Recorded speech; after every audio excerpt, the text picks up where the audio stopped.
Bueno, vamos a hablar ahora, meternos nuevamente en el mundo tributario, como venimos haciendo junto con ustedes, para hablar, en este caso, de la tarea del contador hoy en día. ¿Por qué es un rol clave para quienes los consultan?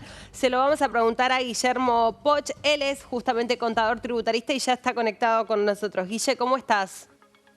¿Cómo andas, Rocío? ¿Todo bien? Bien, bueno, contanos, ¿por qué hoy el rol es clave, no? ¿Por qué los están consultando más en este contexto? Bueno, mira, Rocío, siempre en contextos de incertidumbre y falta de previsibilidad, Sí. los capitales son temerosos a esos cambios y eso claramente impacta en la rentabilidad, pero también los capitales intentan protegerse ante posibles cambios que pudiesen llegar a suceder. Entonces, hoy el empresario argentino está muy expectante de lo que va a pasar con la próxima administración, quién va a ser, qué medidas se van a tomar, entonces están haciendo foco principalmente en la preservación del capital, más que estar mirando en cómo aumentar la rentabilidad. Desde el lado profesional, lo que a nosotros nos toca, desde mi perspectiva, hay tres ejes hoy a abordar. Uno está vinculado con la inmovilización de los saldos a favor, o sea, estar mirando si hay saldos a favor en las compañías derivados de impuestos nacionales, como puede ser impuesto a las ganancias, IVA, impuestos sobre los ingresos brutos como impuesto provincial, porque no está, o sea, no hay un régimen de actualización de esos saldos a favor. Entonces, Sí. plata que te queda inmovilizada, plata que estás perdiendo desde un punto de vista económico. O sea, ese impacto financiero no solo que no la estás pudiendo usar la plata, sino que se te licúa producto de la alta inflación que hay hoy en día.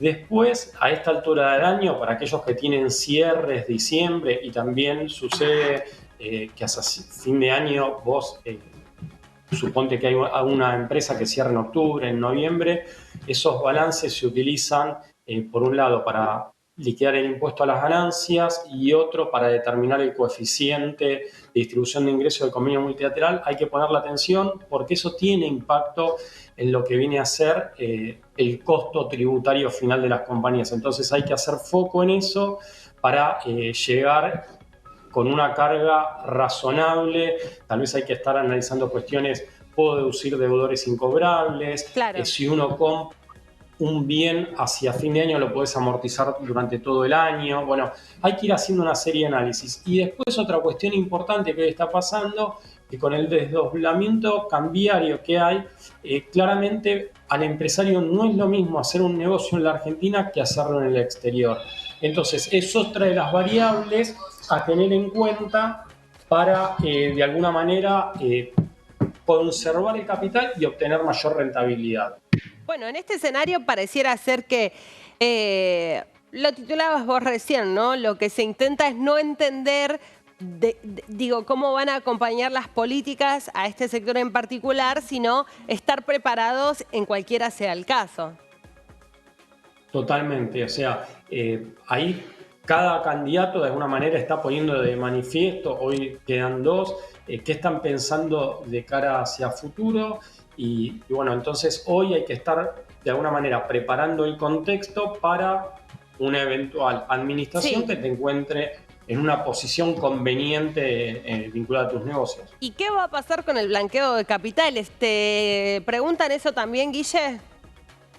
Sí, soy de la opinión de que indistintamente la administración que sea hoy en día de los dos candidatos que quedan para el balotaje, tiene que haber un blanqueo y tiene que haber una moratoria producto de las medidas que oportunamente se tomaron y lo mismo que sucedió con la administración Macri cuando tomó que hubo un cepo cambiario durante mucho tiempo, ahora estamos en la misma situación, con lo cual si uno quiere buscar nuevas inversiones, quiere empezar a motorizar la economía, claramente hace falta una norma de sinceramiento fiscal, de blanqueo y de moratoria.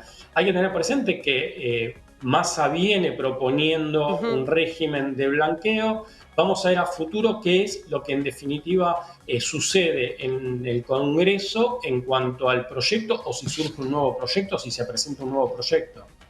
Claro, claro. Suele hacerse, ¿no? Cuando comienza un nuevo gobierno por tal vez poder capitalizar la confianza que tiene, ¿no? Ser recientemente electo, empezar un libro en blanco para, bueno, recaudar en definitiva, ¿no? Con estas medidas que tienen como objetivo eso principalmente para el gobierno nacional, más allá de que, como vos decías, hay que hacer un ordenamiento en relación a eso.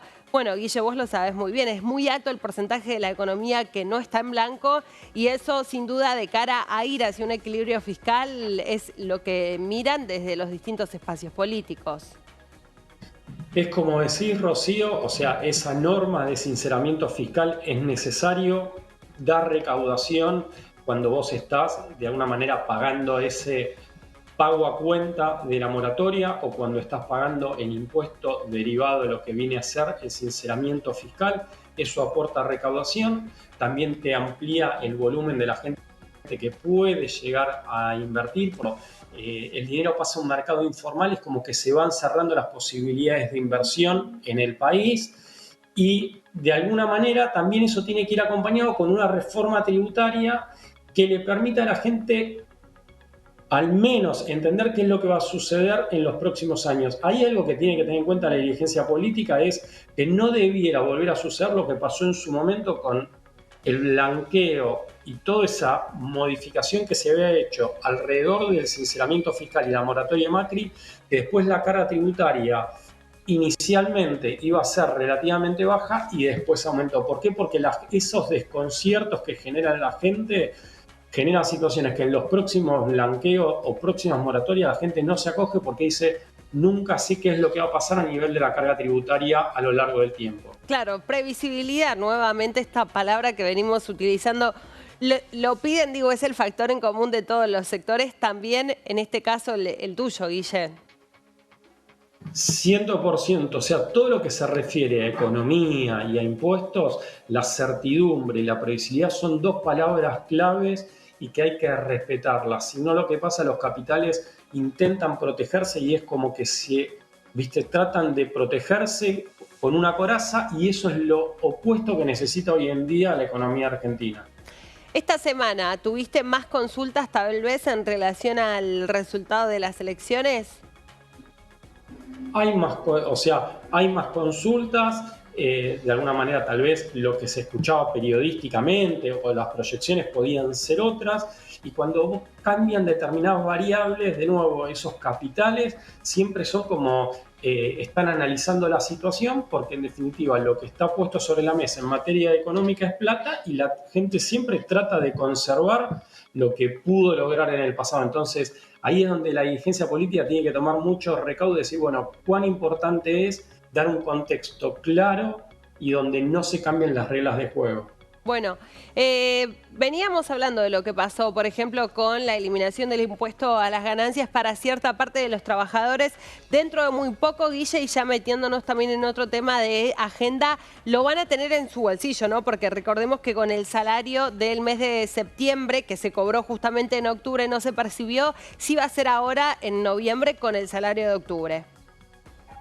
100% de acuerdo con lo que decís, es la modificación al 1.770.000 impacta en los sueldos de octubre. Si alguien estuviese cobrando inclusive el sueldo de octubre días previos a lo que es el cierre, tendría ese tratamiento preferencial y esa norma que inclusive se aplica para los directores va a ser de aplicación hasta lo que vendría a ser el 31 de diciembre. A posteriori entra en aplicación la ley que se sancionó, los directores quedan al margen de ese beneficio. Bien.